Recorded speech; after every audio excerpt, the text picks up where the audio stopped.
C'est l'heure du café. Bonjour, c'est Raphaël. On se retrouve aujourd'hui dans une nouvelle vidéo blabla. J'ai souvent reçu la remarque sur le fait que je lisais beaucoup. Je suis totalement d'accord avec vous. Il y en a qui lisent beaucoup plus que moi, il y en a qui lisent beaucoup moins que moi. Mais aujourd'hui, je voulais vous parler de ça. Premièrement, mon rythme de lecture. Deuxièmement, je voulais aussi aborder du coup la concentration pour pouvoir lire. Le troisième point du coup, c'est le fait de lire plusieurs livres en même temps. Le thème de la vidéo est lancé, c'est parti. Il faut savoir que en moyenne, je lis 2 livres par semaine, ce qui fait 8 livres par mois, ce qui fait 96 livres par an. Si vraiment, c'est une moyenne, c'est vraiment une moyenne. Il y a des semaines où je vais pas attraper mon livre pendant presque 10 jours. Il y a des moments où je vais lire 4 livres dans une semaine parce que ça va être des courtes lectures. Voilà, c'est une moyenne. C'est pour ça que j'ai chaque année un objectif. Mon challenge de l'année sur Goodreads, je pense que tout le monde connaît ce challenge, voilà, sur le site de Goodreads, on définit en fait en début d'année le nombre de livres qu'on a envie de lire, au fur et à mesure de l'année on le remplit et on voit si à la fin de l'année on a réussi notre challenge. Moi ça fait plusieurs années, j'ai toujours mis 100 livres en objectif, parce que voilà, comme je vous dis, 2 livres par semaine, ça fait 96 livres par an, tu rajoutes à ça 2, 3, 4 mangas ou des lectures hyper faciles et tout, ben, les 100 pour moi en tout cas ils sont facilement atteignables puisque ça rentre dans mon rythme de lecture. Je vais pas me marquer 150 juste pour le défi, c'est pas mon objectif de lire plus pour un challenge. Mon objectif c'est vraiment de voir si j'arrive à, par rapport au rythme que j'ai depuis plusieurs années, si je garde toujours le même rythme en fait. Il y a des années où mon challenge je l'ai pas réussi. Il y a des années où j'en ai lu un petit peu plus, mais ça dépasse jamais vraiment trop les 100 quand même, on va pas exagérer. Ce qu'il faut savoir premièrement, c'est que par rapport à ce chiffre, je ne me mets aucune pression. Si je n'ai pas envie de lire, je ne lis pas. Si j'ai envie de lire et de bouffer des romans pendant plusieurs jours d'affilée, je le fais. C'est vraiment, je lis au feeling. Je lis pas parce que je dois lire, je lis parce que j'ai envie. Et ça m'est arrivé là dernièrement d'avoir des pannes de lecture. Plus ou moins longue, des fois c'est une semaine. En 2020, j'ai pas lu pendant quasiment 2 mois. D'autres trucs à faire, des préoccupations, voilà, c'est la vie, tout simplement. Ne vous mettez pas la pression. Que vous participiez à un challenge ou pas, que vous ayez envie de faire baisser votre pile à lire ou pas, zéro pression. Lisez si vous avez envie de lire, si vous avez envie de faire autre chose, ne culpabilisez pas. Le moment de la journée où je lis le plus, ça va être le matin et dans la journée. Alors là, on est en période pandémie, donc moi mes horaires de boulot ont complètement changé. Je bosse dans la restauration, normalement ma semaine type ça va être de faire un service le midi, un service le soir, donc de bosser à peu près 4 heures le midi, 4 heures le soir, avec en général 3-4 heures de pause, on va dire entre 15h et 19h, par là. C'est grosso modo c'est comme ça que ça se passe, mais du coup ça veut dire que j'ai quasiment toutes mes matinées de libre jusqu'à 11h. Et je suis une lève-tôt, donc je me lève en général vers 8h. Entre 8h et 11h, j'ai ma petite routine. Et en général, dans cette routine, il y a une demi-heure, 1 heure de lecture, parce que j'ai le temps, parce que je suis concentrée, parce que j'ai envie de lire, parce que je suis posée. J'ai pas encore toute l'adrénaline du boulot en fait qui fait que... Voilà, je suis au calme le matin et c'est vraiment le moment que je préfère pour pouvoir lire. L'après-midi c'est la même chose. Bon là en ce moment j'en ai pas d'après-midi puisque vu qu'on ferme le resto à 18h, je commence beaucoup plus tôt, donc en fait je n'ai plus du tout d'après-midi de libre, j'ai juste une pause pour pouvoir manger. Voilà, donc je rentre pas chez moi, je prends souvent mon livre avec moi. Si j'ai personne au boulot avec moi en pause en même temps, je lis un petit peu, mais voilà, ça reste, c'est rare. Mais en situation normale, c'est le rythme que j'ai. Voilà, je voulais vous parler de la situation normale parce que bon, en espérant que la situation actuelle parte vite. J'ai réfléchissé pour pouvoir vous faire cette vidéo et je me suis dit, mais en fait, non, tu lis beaucoup plus le matin et l'après-midi plutôt que le soir. Donc voilà, je suis beaucoup plus du matin pour la lecture.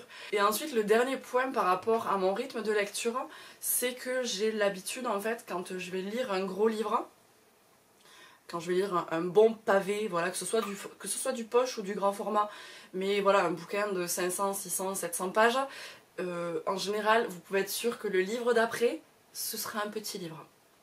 Ou alors un livre où c'est écrit très gros à l'intérieur et je vais bouffer les pages. C'est con et très bête et ça sert strictement à rien, mais bah, c'est juste histoire de ne pas avoir l'impression de passer 1000 ans en fait sur mes deux lectures. Voilà, c'est dans mes habitudes et voilà.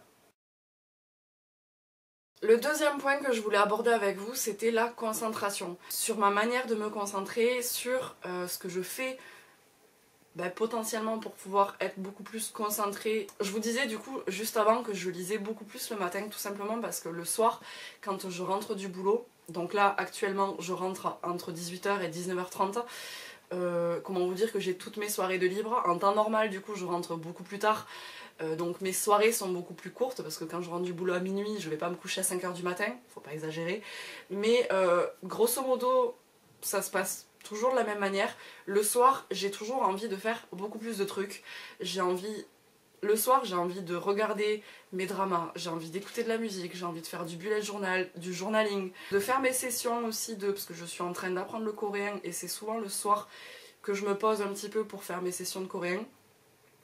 Et c'est vrai que le soir, j'ai absolument pas la concentration pour lire. Alors de temps en temps, je le fais. Par exemple, hier soir, je me suis posée avec mon bouquin et j'ai lu pendant 1 heure. Donc je dis pas du tout que je ne lis pas le soir, mais c'est rare. Vraiment, sur une semaine entière, je vais peut-être passer 3-4 jours où le soir, je vais pas du tout attraper mon livre. Je suis pas du tout le genre de personne à prendre mon bouquin avant d'aller dormir. Alors que je sais que c'est hyper bon de lâcher son téléphone et de se poser dans son lit ou dans son canapé, hein, n'importe, et de lire avant d'aller dormir. Je sais que c'est hyper bénéfique, mais je le fais pas parce que je préfère écouter de la musique, je préfère dessiner, je préfère faire d'autres trucs. Donc je me force pas, le soir j'ai pas envie de lire, donc je lis le matin. En fait, ce que je fais le matin, c'est que quand j'ai fait toute ma routine, donc café, traîner sur l'ordi, le ménage, je me pose à un moment donné, je sais que je vais vouloir lire, je sais que je vais faire ça juste après vous avoir filmé cette vidéo parce normalement il va me rester à peu près une demi-heure avant de partir au boulot. Donc ce que je fais, c'est que j'estime le temps qu'il me reste avant de partir bosser, j'attrape mon téléphone, je mets un chrono, que ce soit 20 minutes, 30 minutes, 45, 1 heure, je retourne mon téléphone et je le mets en silencieux et pas en vibreur, voilà, il n'est pas en vibreur, il est juste en silencieux. Je me choisis une playlist sur Spotify et je me pose et je lis. Et je voulais parler justement du fait d'écouter de la musique. Je sais qu'il y a des personnes qui ne peuvent pas lire avec du bruit, qui ne peuvent absolument pas lire avec de la musique. Je tiens à préciser que la musique que j'écoute quand je lis, c'est de la musique, c'est que des instrus. Et pas de l'instru, genre de la techno ou des trucs qui remuent. Non, la playlist que je suis en train d'écouter en ce moment, par exemple, c'est toutes les versions instrumentales des bandes son des dramas que je regarde. Ou que je regarde pas parce qu'il y a des sons que je connais pas du tout. C'est des trucs qui sont assez calmes, on va dire. Il n'y a pas de paroles. Vraiment, c'est un truc, il me faut un truc sans parole. Ou alors ce que je fais, c'est que j'ouvre YouTube et je me mets une playlist Lofi. Premièrement, la première raison, c'est parce que j'aime. Deuxièmement, c'est parce que ça me permet d'éviter d'être déconcentrée ou vraiment de tiquer sur des bruits extérieurs. Voilà, puisque j'habite en ville. Il y a toujours quelqu'un qui passe, quelqu'un qui va klaxonner, enfin voilà, les bruits extérieurs de la ville, quoi, je pense que vous connaissez tous. Ça me permet vraiment de rester focus sur ma lecture. Je suis aussi capable de lire avec la télé enfant. Alors quand je suis chez moi et que je suis toute seule, je vais pas juste m'allumer la télé pour avoir un bruit de fond, mais je prends l'exemple de quand je suis dans ma famille et que moi je m'isole pour pouvoir bouquiner. Je suis même capable de lire sur le canapé pendant que ma mère est en train de regarder la télé. Moi je sais que si c'est vraiment quelque chose qui m'intéresse pas, je suis totalement capable de lire sans problème. Par contre, si c'est quelque chose où je commence à m'y intéresser, là c'est mort, je sais que mon livre je peux le fermer et le poser. On fonctionne pas du tout tous de la même manière par rapport à la concentration. J'écoute de la musique, tout simplement. Je mets mon téléphone loin de moi ou en silencieux, je le regarde très peu. C'est vrai que pendant que je bouquine, je regarde très peu mon téléphone. Je me mets de la musique et c'est tout. Et de la musique sans parole, attention. Et le troisième point que je voulais aborder aujourd'hui, c'est le fait de lire plusieurs livres en même temps. Je voulais absolument vous en parler parce que même si j'ai arrêté de le faire depuis 1 an, depuis le premier confinement, c'est quelque chose que j'ai eu l'habitude de faire pendant des années et que si j'ai envie de le refaire, je pourrais sans problème. C'est juste que Quand je suis partie l'année dernière, du coup, pour me confiner dans ma famille pendant 2 mois, je suis partie avec un gros sac rempli de livres. Et vu que j'avais un peu que ça à faire de mes journées, je lisais les livres les uns après les autres et j'ai gardé cette habitude-là depuis le premier confinement. Donc c'est vrai que là, actuellement, je lis toujours un livre en même temps. Mais vu que c'est quelque chose que je vois souvent passer sur Instagram, des gens qui demandent mais comment vous faites pour lire plusieurs livres à la fois, j'avais envie d'en parler. Voilà. La plupart du temps, quand je lis plusieurs livres à la fois, ça va être 2, forcément. En général, c'est 2, mais ça m'est arrivé d'en avoir 3. 4, je pense que ça m'est déjà arrivé, mais c'était rare quand même. Par contre, la particularité de quand je lis plusieurs livres à la fois, c'est qu'il faut que ce soit des genres différents, ou alors vraiment des histoires mais complètement opposées. Pourquoi en lire plusieurs à la fois? Pourquoi plusieurs genres différents? Tout simplement parce que ça me permet, au fur et à mesure de la journée, de pouvoir piocher dans tel ou tel univers selon mon mood, selon l'envie. Si j'ai commencé un bouquin de fantasy et à côté j'ai commencé une romance, là je suis plus d'humeur fantasy, donc j'attrape mon bouquin et je lis celui-là. Le soir je vais rentrer du boulot, je me dis ah celui-là il me tente un petit peu plus, je vais lire celui-là. Le petit truc que je voulais préciser, parce que ça m'est arrivé une fois, je lisais 2 livres qui n'avaient pas grand chose à voir, c'était 2 contemporains mais c'était vraiment 2 histoires complètement différentes. Je me suis retrouvée avec les 2 personnages principaux, donc dans chaque livre, qui avaient le même prénom. Donc faites attention, c'est perturbant. Là je suis complètement d'accord, c'est très perturbant. Donc ça c'est quelque chose que je fais attention, alors pas aujourd'hui parce que je lis plus plusieurs livres à la fois, mais par la suite c'est quelque chose à quoi j'ai fait attention. Aussi, pendant que je suis en train de lire un livre et que j'en attrape un deuxième, parce que celui-là aussi j'ai trop envie de le commencer, je vous prends l'exemple. Je suis en train de lire Aime-moi, je te fuis de Morgane Moncomble. J'ai envie de lire autre chose. C'est pas que lui, j'ai plus envie de le lire, c'est que j'ai envie de lire autre chose.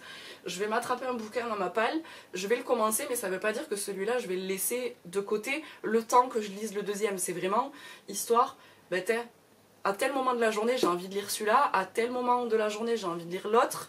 Voilà, c'est vraiment alterner les lectures, en fait, selon les moods, selon l'envie. Je trouve ça trop plaisant de finir des fois 2 livres dans la même journée. Voilà. Parce que des fois ça arrivait que j'ai commencé un livre, le lendemain j'en commence un deuxième, et en fait au final j'avance à peu près au même rythme dans mes 2 lectures, et tel jour je finis celui-là et je finis celui-là.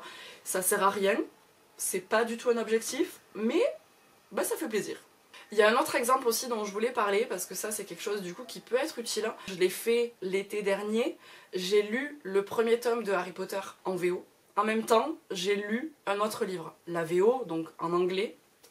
Je suis pas encore au stade de pouvoir lire en coréen. Enfin, de lire oui, de comprendre non. Le fait d'alterner 2 bouquins, ça peut permettre de ne pas stagner, de ne pas avoir l'impression de ne pas avancer dans une lecture en VO et d'avoir une lecture en version française à côté pour pouvoir prendre un petit peu plus de plaisir. Le terme il est pas bien approprié, et vous voyez ce que je veux dire, parce que forcément qu'en VO, la plupart d'entre nous, on n'est pas à l'aise. Alors c'est pas qu'on n'est pas à l'aise, c'est qu'on va forcément lire moins vite qu'en français. D'avoir un livre en VO et d'avoir une lecture en français, ça permet d'avancer et de toujours prendre plaisir à lire et de ne pas se décourager en fait face à sa lecture en anglais. Mais voilà, lire plusieurs livres à la fois, si c'est des genres différents, n'ayez pas peur, vous n'allez pas vous perdre. Vraiment, ou au pire, vous allez peut-être mettre 2-3, vous allez mettre quelques minutes pour vous reconcentrer sur telle histoire ou telle histoire, mais ça va vraiment pas durer longtemps. C'est tout ce que j'avais à vous dire pour cette vidéo. Vous, dites-moi surtout si vous avez votre rythme de lecture, si vous êtes capable d'en lire plusieurs à la fois, si vous êtes adepte du fait de lire plusieurs livres à la fois, si vous avez des tips aussi de concentration par rapport à la musique. J'écoute pas tout le temps de la musique.